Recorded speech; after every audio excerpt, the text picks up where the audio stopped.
ठीक। हेलो, मैं ऋषिंदर शुक्ला काफ़ी दिनों के बाद आपके बीच में आया हूँ एक नया टॉपिक लेके, जो काफ़ी दिनों से डिमांडेड भी था। काफ़ी लोग रिक्वेस्ट भी कर रहे थे इस चीज़ की। क्योंकि आजकल दुविधाएं ये हो गई हैं कि बच्चों का पढ़ने में मन नहीं लग रहा है, बच्चे जो पढ़ते हैं उन्हें याद नहीं रहता है, आदमी की भी मेमोरी लॉस हो रही है। तो इन सारी चीज़ों को लेके एक हमें बनाना था वीडियो। और ये एक्चुअली आप ऐसे में समझिए, ये कोई टीचिंग क्लास है, ये सिर्फ एक सजेशन है और एक जानकारी है। ये जानकारी तो समय समय पे काफ़ी लोगों ने दी है और शुरू से ही देते आ रहे हैं, how to improve your brain, exercise the brain वगैरह वगैरह वगैरह वगैरह। लेकिन ब्रेन को के फंक्शंस को जानने के लिए, ब्रेन की एक्सरसाइज करने के लिए या ब्रेन को स्टिमुलेट करने के लिए हमें पहले समझना पड़ेगा कि ब्रेन है क्या, माइंड है क्या, चीज़ क्या है, ये माइंड कहाँ से है, क्या है, कैसे फंक्शंस करता है, कैसे इसका रोल होता है, पूरी ज़िंदगी में क्या रोल होता है। तो है ये कि ये माइंड जो होता है ना, इस तरह से समझ लीजिए जैसे आदमी एक जो है बट वृक्ष है, लेकिन ये उल्टा है बट वृक्ष। बट वृक्ष में क्या होता है कि जड़ें नीचे होती हैं और तने, शाखाएं, पत्ते, फूल सारे ऊपर होते हैं। और मनुष्य में क्या होता है कि मनुष्य की जड़ ये है, माइंड, ये ऊपर होता है, बाकी की शाखाएं नीचे होती हैं। तो ये उल्टा पेड़ है एक तरह से, आप ये समझ लो। और इसको आप जो है पेड़ को वो करने के लिए क्या किया जाता है। पेड़ अगर रोगग्रस्त हो गया, उसमें अगर मान लीजिए कीट लग गए, कुछ लग गया या कुछ मतलब हो गया, इफेक्ट हो गया, तो क्या करते हो आप? पेड़ को पत्तों को तो नहीं सींचते आप, उस पर तो आप जो है वो नहीं डालते दवाई वगैरह। कहाँ दवाई डाली जाती है? जड़ों में। तो जड़ों का फंक्शन होता है फिर उसको पत्तों तक ले जाना और शाखा तक ले जाने का। इसी तरह आपका ह्यूमन ब्रेन, कि अगर आदमी को सही करना है, आदमी में कोई कमी आ गई है, तो उसके माइंड को सही करना पड़ेगा, उसके माइंड को स्टिमुलेट करना पड़ेगा, उसके माइंड के फंक्शंस को समझना होगा, उसके फंक्शंस को इन्हेंस करना होगा। तो आप अपने को इस तरह से इन्हेंस करिए। अब मैं आता हूं माइंड के ऊपर। माइंड, ब्रेन कहिए, माइंड कहिए, या मेमोरी मसल कहिए इसको, या आप हिंदी में सीधा सीधा इसको मन कहिए। मैं इसे मन से परिभाषित करूंगा। कहते हैं ना कि जैसे आपके पेरेंट्स, आपके और लोग बड़े बुजुर्ग सब कहते होंगे, यार मन लगाओ, ध्यान लगाओ, इस तरफ आओ। तो इसका मतलब मन तो आपका लगा हुआ है, लेकिन वो और डायरेक्शन में लगा हुआ है, जिस डायरेक्शन की आपको जरूरत नहीं है। तो मन है क्या ये? तो मन तो ऐसा है कि ये मन में तमाम तमाम तमाम हजारों विचार एक साथ पैदा होते हैं। अब ये विचारों की एक श्रृंखला है माइंड आपका। तो अब इसमें विचार जो होते हैं वो अच्छे भी आते हैं, बुरे भी आते हैं, भय के भी आते हैं, करुणा के भी आते हैं, दया के भी आते हैं। और आपके जो है मतलब आपको ये भी सजेस्ट करते हैं कि नहीं, इसकी हत्या कर दी जाए, इसका गला घोंट दिया जाए, इसका ये कर दिया जाए, इसकी चोरी कर ली जाए, ये कर लिया जाए। एक ये आता है, नहीं यार ये ह्यूमन बीइंग है, इस पे वो करो। तो आपको कौन से विचार अपने मन में रखने हैं, इस बात की सबसे बड़ी सजगता रहती है। और विचार कैसे आते हैं, जैसे मैं एक उदाहरण देता हूँ छोटा सा, कि आपसे किसी ने पैसा ले लिया, आपका पैसा ले लिया, आपने उसे दे दिए 10,000 रुपए, उसने मांगे, जरूरत थी, उसने आपने दे दिए। अब आप उसको फोन कर रहे हो, आपने फोन किया, हेलो भाई कहाँ हो? अब उसके फोन पे रिंग तो जा रही है, लेकिन उसका फोन उठ नहीं रहा है। तो आपके मन में तुरंत कैसा विचार आएगा? तुरंत ये आएगा, देखो मैंने पैसे दिए थे, उस समय नीडी था, अब ये पैसे लौटाना नहीं चाहता, इसलिए ये फोन पिकअप नहीं कर रहा मेरा। लेकिन दूसरा विचार ये भी तो आ सकता है आपके माइंड में कि नहीं यार, वो कहीं बिजी होगा, या उसका फोन कहीं दूसरी जगह रखा होगा, और वो कहीं दूसरी जगह होगा, नहीं उठा पा रहा, कभी उठाएगा, बात करेगा, और हमसे पैसे की बात करेगा। लेकिन नहीं, मस्तिष्क क्या है? मस्तिष्क वही सोचता है जो आप सोच रहे होते हैं। आप जो का मस्तिष्क बहुत बड़ी कुत्ती चीज है ये। इससे आप जितना कंट्रोल में करोगे, माइंड आपका है बड़ी अलबेली चीज है।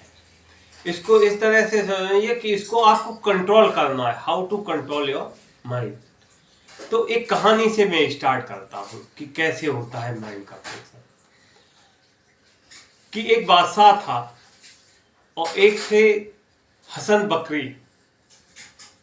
हसन बकरी बहुत बड़े खलीफा थे, बगदाद में ही रहते थे, साधु थे, सन्यासी थे, ना दौलत से चिंता, ना रहने का ठिकाना, ना कुछ, बस मस्त अलवत जैसे आदमी होता है ना, मतवाला टाइप का, उस तरह के फकीर थे पहुंचे हुए। तो राजा एक बार जब निकला अपने राउंड लेने के लिए, तो उसने देखा कि ये फकीर, इसके पास तो कुछ भी नहीं है। एक कटोरा है, एक झोली है, एक वो है, और मस्त होके गा रहा है पक्कड़, और मैं राजा इतना टेंशन लिए हुए, इतनी दौलत, इतनी संपत्ति, मैं इसका यूज ही नहीं कर पा रहा, और ये जो है मस्त है, कितना मेरे को दुख है। तो वो अगले दिन गया, तो उसने कहा, महाराज मुझे ये बताइए कि आप इतने सुखी कैसे रह सकते हैं। कहते, देखो मैं बताऊंगा, लेकिन शर्त एक है मेरी, उसमें मेरे को इंटरफेरेंस नहीं चाहिए, कोई क्वेश्चनिंग नहीं होनी चाहिए आपकी तरफ से। जैसे ही क्वेश्चन हो गए, मैं आपको, आप नहीं समझ पाओगे इन चीजों को जो मैं समझाना चाहूंगा आप। तो राजा बोला ठीक है। कहते ठीक है, कल सवेरे आना। तो राजा सवेरे अपना गया। सवेरे गया तो उसने एक कुआं दिखाया उसको, पास ही में कुआं था, एक बाल्टी रखी हुई थी। कहता ऐसा है कि इस बाल्टी को भरो और इस बाल्टी को खेतों में डालो, ताकि खेत ये पानी लग जाए इन खेतों में। तो राजा ने बाल्टी देखी, बाल्टी में नीचे तला नहीं था, पैदा नहीं था। कहता अरे ये अजीब बेवकूफ आदमी है, ये तो मेरे को फंसा रहा है।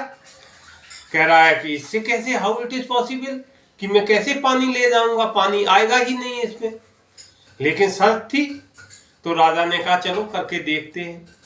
तो राजा ने बाल्टी अपने डाली, राजा ने बाल्टी खींची तो बाल्टी में पानी तो आया नहीं। एक बार करा, दो बार करा, चार बार करा, 5 बार करा, 6 बार करा। राजा पजल्ड हो गया। राजा ने कहा महाराज क्षमा करो, मुझसे ना हो पाएगा ये, मैं नहीं कर पाऊंगा। कहते यही तो मैं तुम्हें समझा रहा था कि तुमसे ना हो पाएगा। कहते मतलब महाराज? कहते ये जो मन है ना आपका, ये भी बिन पैंदी का लोटा, ये भी बिन पैंदी का लोटा है। इसमें जितना भी डालोगे आप, आपके कोई काम का नहीं है। ना आप एक पुरुष पे आसक्त रह सकते हो, ना एक महिला पे आसक्त रह सकते हो, ना एक लिमिटेड संपत्ति पे रह सकते हो, ना राज्य पे आसक्त रह सकते हो। आपका मन भटकता रहता है। तो इसको कंट्रोल करो। जब तक कंट्रोल नहीं करोगे तब तक आप कुछ नहीं कर पाओगे। तो सबसे पहले आपको मन को कंट्रोल करना है, तभी आप सुख, संपत्ति, संतोष सब कुछ प्राप्त होगा इस माइंड के द्वारा। अब मैं आता हूं इस बात पे कि माइंड आपका आपके साथ खेलता है। आपका माइंड आपके साथ खेलता है।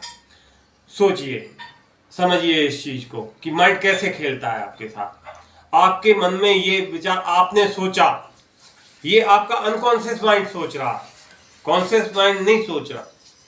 कॉन्शियस माइंड सोच रहा है, अनकॉन्शियस माइंड नहीं सोच रहा है, क्योंकि हर विचार जो पहला आता है वो अनकॉन्शियस माइंड में, कॉन्शियस माइंड में आता है। उसके बाद सबकॉन्शियस माइंड तक जाता है, और सबकॉन्शियस माइंड जब समझ लेता है कि हाँ ये विचार ठीक है, तब वो कॉन्शियस माइंड में जाता है। जो कॉन्शियस माइंड में जाता है वो स्टोर हो जाता है। तो जो आपका अनकॉन्शियस माइंड में जाता है दिमाग, विचार जो भी जाता है अनकॉन्शियस दिमाग में, वो आपका स्टोर होता है, कॉन्शियस वाला स्टोर नहीं होता। एक चीज तो सबसे पहले कोई भी विचार की श्रृंखला जो भी आती है वो कॉन्शियस माइंड से टकराती है आपकी। और कॉन्शियस माइंड का एक चीज है, कॉन्शियस माइंड आपका कभी विरोध नहीं करेगा। अच्छी चीज हो तो भी वो कहेगा हाँ, बुरी चीज हो तो भी कहेगा ना। तो ना नहीं कहेगा, तो भी कहेगा हाँ ठीक है यार, तुम ठीक सोच रहे हो, जो भी सोच रहे हो ठीक सोच रहे हो। तो अब एक विचार आया आपके मन में, कॉन्शियस माइंड में, कि कल यार मैं किसी भी हालत में जो है सब कुछ छोड़ छाड़ के और सब बहुत स्टडी करूंगा और ये करूंगा और इतने बजे उठूंगा और इतने बजे एक्सरसाइज करूंगा, इतने बजे ये करूंगा, इतने बजे, पूरा आपने एक टाइम टेबल बना लिया। अब आप रात में सो गए, आपने अलार्म भी लगा दिया, अलार्म लगा दिया आपने 6 बजे का, समझो कि 6 बजे उठूंगा, 7 बजे ये करूंगा, 8 बजे तक स्कूल जाऊंगा, स्कूल से आऊंगा तो ये करूंगा, वो करूंगा, वो करूंगा, वो करूंगा, ढेर सारी लिस्ट होती है आपके पास तैयार। अब हुआ क्या, जैसी 6 बजा और अलार्म की घन घन घन घन घन घन घन घन स्टार्ट हुई, तो एक वो कहता है सबकॉन्शियस माइंड, कॉन्शियस माइंड कहता है उठो, कॉन्शियस माइंड कहता है उठो, क्योंकि विचार कॉन्शियस माइंड में आया था। और सबकॉन्शियस माइंड क्या कहता है, सबकॉन्शियस माइंड कहता है नहीं, क्या उठ के करोगे यार, तुम्हारा ये टाइम ही नहीं है, तुम्हारा तो उठने का टाइम 8 बजे है, मुंह धो और स्कूल पहुंच जा। तो वो पैटर्न को तोड़ने नहीं देता। तो फिर आप क्या करोगे, फिर कहोगे ठीक है यार चलो सो जाते हैं, 5 मिनट और, 5 मिनट और, 5 मिनट और, ऐसे कर करके आप सो गए और पीसफुली आप उठे 8 बजे, 8:30 बजे अपने नियमित टाइम से। उसके बाद दिमाग क्या कहेगा, ये आप कोई भी काम करोगे, लो तुम्हें कोसेगा, दिन भर जलील करेगा, दिन भर जलील करेगा। लो बड़े खलीफा बन रहे थे, कह रहे थे 6 बजे उठूंगा, हो गया ना, उठे ना 8 बजे उसी टाइम से। तुम यार कभी चेंज नहीं हो सकते, कितना भी सोच लो। मतलब ये तरह तरह की जलील करे, ये आपसे ये नहीं कहेगा कभी भी कि आप ठीक है 8 बजे उठे, भाई 9 बजे आपको स्कूल अगर जाना है तो आधा घंटे ही एक्सरसाइज कर लो, आधा घंटे ही एक्सरसाइज कर लो, आधा घंटे ही प्राणायाम कर लो, आधा घंटे ही ध्यान कर लो, कुछ भी कर लो, लेकिन यूज करो उसको। लेकिन नहीं, ये आपको जलील करना चालू करेगा और कहेगा क्या आपको, कोई बात नहीं कल से देखेंगे, और कल वही दोहराएगा ये। तो ये आपको इस तरह से बेवकूफ बनाता रहता है हमेशा। तो अब how to control your mind, अब इसको माइंड को कंट्रोल करना है। और एक चीज और समझिए, एक चीज और माइंड के बारे में मैं बोलूंगा। वीडियो थोड़ा सा बड़ा ये हो रहा है तो मैं इसे पार्ट में लाऊंगा। तो एक चीज और माइंड के बारे में बोल दे रहा हूं मैं, कि माइंड का, आपका माइंड जो है बहुत है तो छोटा सा, ये अगर देखो तो बॉडी का 2% वेट होगा इसका, लगभग लगभग, मतलब 1400-1500 ग्राम के आसपास होता है माइंड का वेट। और मजे की बात आप ये देखिए कि जो आइंस्टाइन न्यूटन थे, उनका दिमाग का वजन तो 1320 ग्राम ही था, फिर भी वो उनका माइंड स्टिमुलेट हुआ। तो इसका मतलब ये है कि माइंड के साइज से, माइंड के आकार से, माइंड की उससे कोई इफेक्ट नहीं होता, कोई प्रभाव नहीं पड़ता। माइंड को स्टिमुलेट करना होता है। जो माइंड एक इंटेलेक्चुअल पर्सन को दिया जाता है, वही माइंड एक बेवकूफ पर्सन को दिया जाता है। बस अंतर इतना होता है, how they use their brain, stimulate करते हैं, एक्सरसाइज करते हैं, या ऐसे ही पड़ा रहने देते हैं। और माइंड का एक फंक्शन होता है भूलने का, भूलने की आदत होती है माइंड की, ये हैबिट है माइंड की। आदमी चीजें भूल जाता है, करता है भूल जाता है, करता है भूल जाता है, करता है भूल जाता है, ये इसका नेचुरल फिनोमेना। अब आप करते क्या हो, आप करते ये हो मैं उन चीजों को भूलूं नहीं, तो आप क्या करते हो, कहीं ना कहीं माइंड को रोकते हो कि उन चीजों को मैं भूलूं नहीं, लेकिन वो चीजें तो भूलेंगी। अब वो चीजें भूले ना, तो उसके लिए आपको क्या करना है, उसके लिए भी आपको अपने माइंड को डेवलप करना। और कुछ चीजें ऐसी होती हैं जो भूलना ही अच्छा होता है जिनका, जैसे सौरो है, प्रॉब्लम्स है आपकी, या आपके रिश्तों में खटास है, या आपके समझो कोई फेलियर हो गया आपके साथ, आप सक्सेस नहीं हो पा रहे, आप बाद में सक्सेस हो गए तो उनको कंधों पे लेके नहीं घूमोगे ना, उनको छोड़ना ही अच्छा है। तो भूलना ये नेचुरल फिनोमेना है और भूलना ही चाहिए आदमी को, मैं तो ये कहता हूँ। और मेरा ये परम विश्वास है कि माइंड को आप डेवलप कर सकते हो। आज के वीडियो में इतना ही, शेष में अगले वीडियो में।